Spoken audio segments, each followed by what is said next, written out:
So let me get this straight. You think that you think Belshazzar had a better resume than Nebuchadnezzar? In what possible sense? Yeah, number 2 tries harder, right? Like Avis, but that's all you got for me. Banquet hall, you're kidding, right?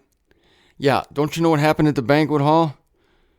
Where do you think we get the phrase, the writing on the wall? All right, Martin Zender here, folks. We're in the Revelation series, and we're going to be looking at the reign of Belshazzar and the writing on the wall, the famous finger that scared the scared the daylights out of the folks there at the banquet.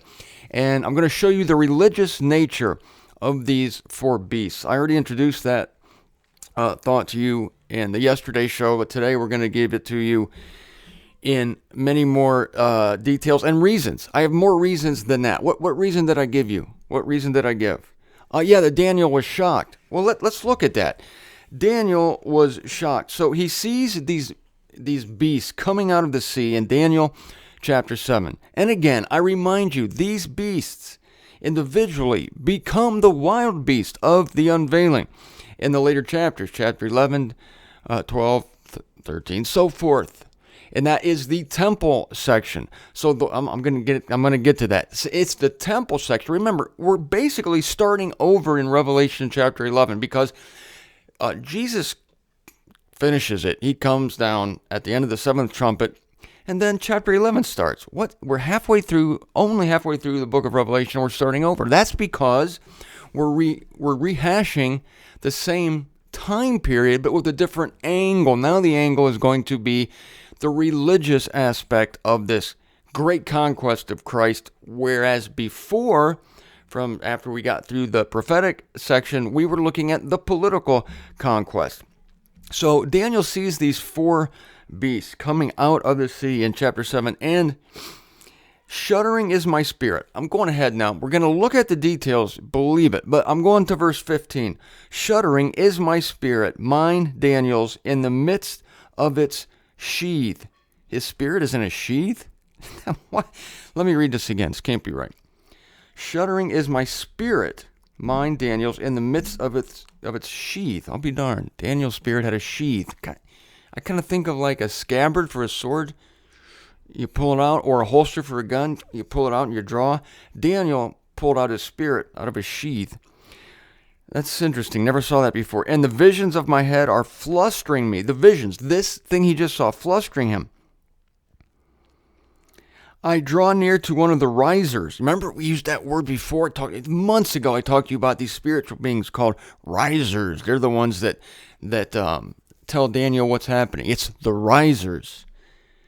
No, not Paul Reiser. Maybe one of them's name was Paul, but it doesn't say. They don't have first names. They're risers. They come up.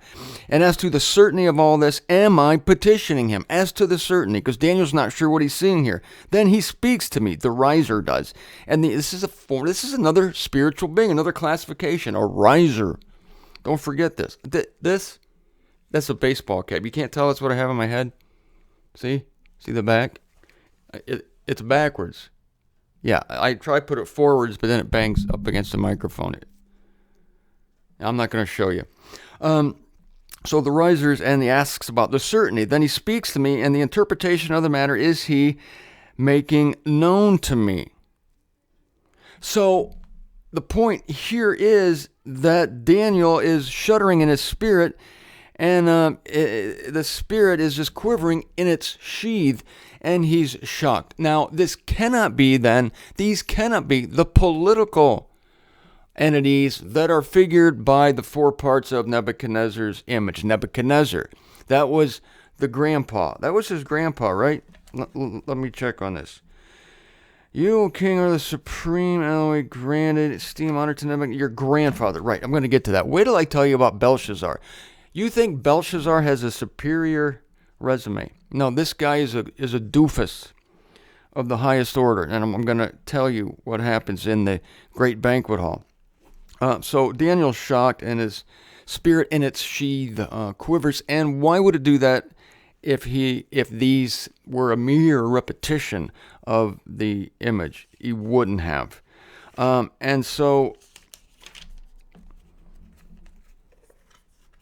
I'm going to read this from Enoch. Daniel had explained the great image to Nebuchadnezzar. This way you know it's not just me being crazy here. He understood its meaning well, but when he saw the beast, he did not recognize any similarity. Hence, he was moved to ask the meaning of the vision from the risers. And he does that in Daniel 7:16. Check that reference. Now, the wild beast of the unveiling is a religious power. And I'm going to show you how the wild beast is an amalgamation, has the same, if you combine all the horns and wings and all the aspects of the four beasts in Daniel 7, they match perfectly the wild beast of the unveiling. It's fantastic. Oh, yes, I meant to tell you yesterday, there's another great reason, and we find it in verses 11 through 13. Chapter 7, verse 11. I told you that these beasts were contemporaneous, right? They exist at the same time. Whereas the image Nebuchadnezzar saw, those different metals represented kingdoms that were successive kingdoms. I meant to put my watch on. They came one after the other, i.e. successive. One succeeded the other. You got the Babylonian Empire, the Medo-Persian.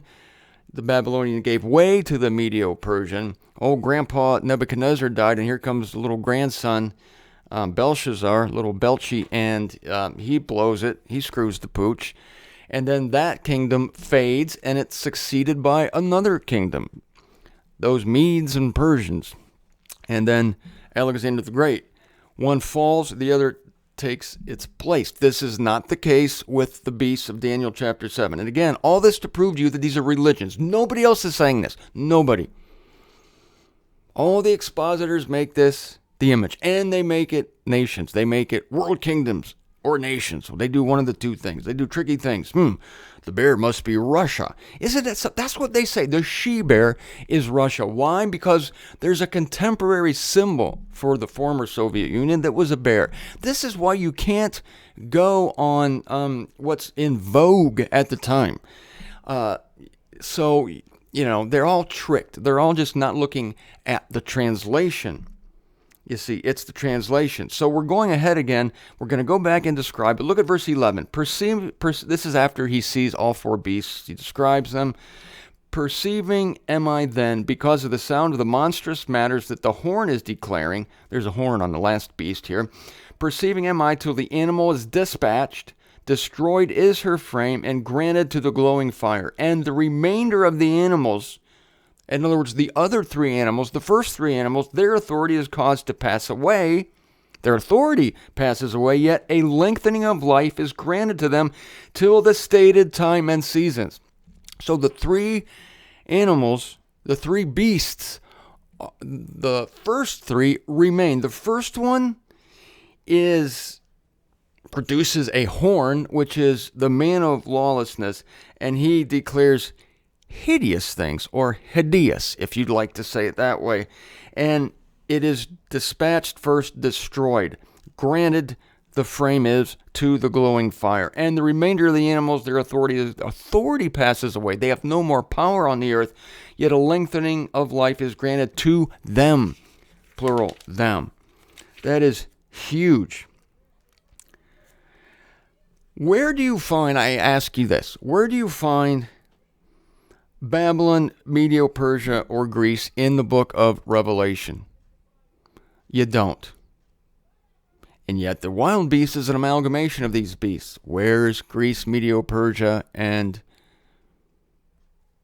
Babylon? They're not there. The Babylonian kingdom, not there.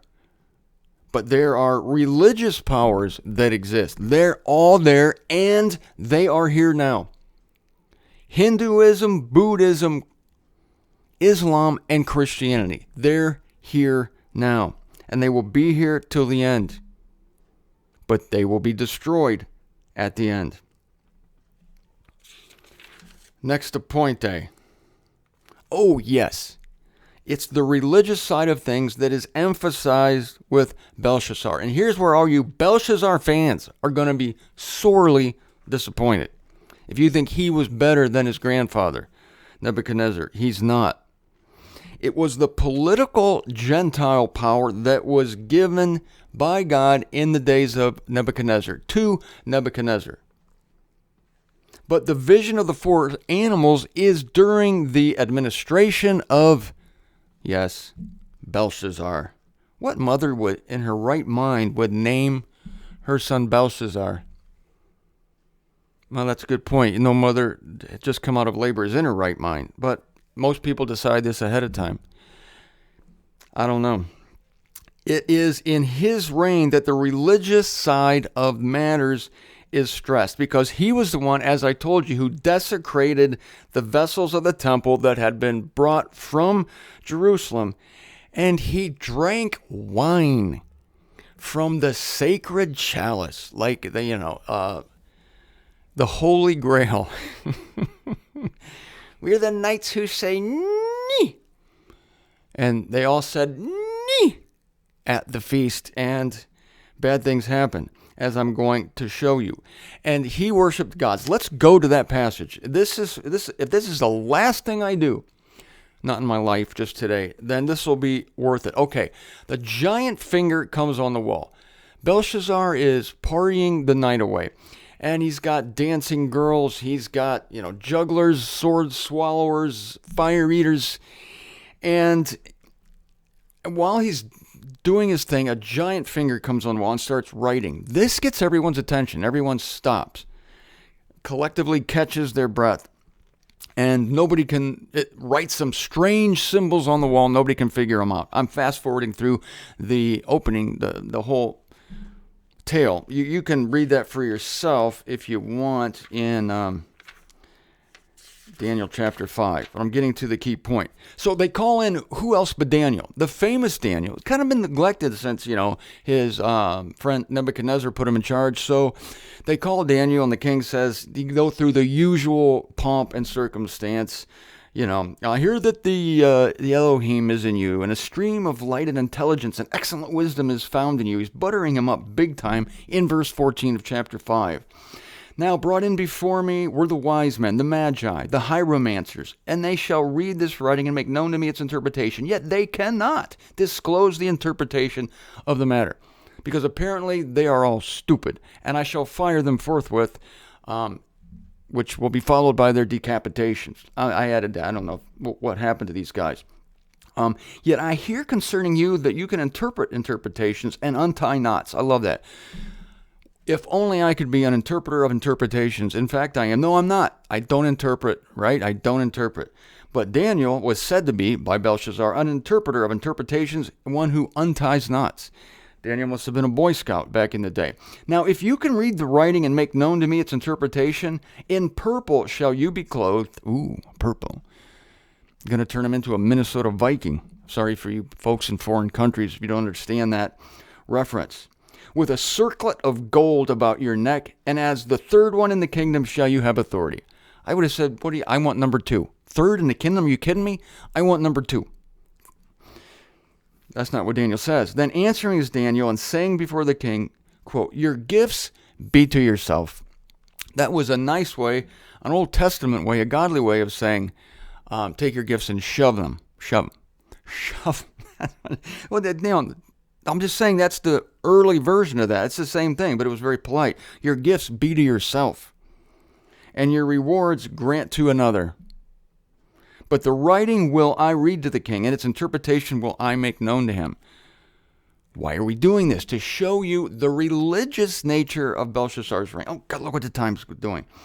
You, O king, and now he's telling him how it is. You, O king, the supreme Elohim granted the kingdom and majesty and esteem and honor to Nebuchadnezzar, your grandfather. Oh, God did this. The supreme Elohim, the supreme granted the kingdom and majesty and esteem and honor to Nebuchadnezzar, your grandfather. And from the majesty that he granted to him, all peoples, leagues, and languages were stirred and terrified before him. Look at this. All peoples, leagues, and languages.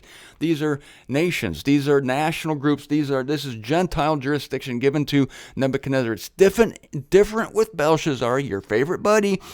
And we're going to see the main reason why it's religious, and this will clue us that this revelation to Daniel is also religious.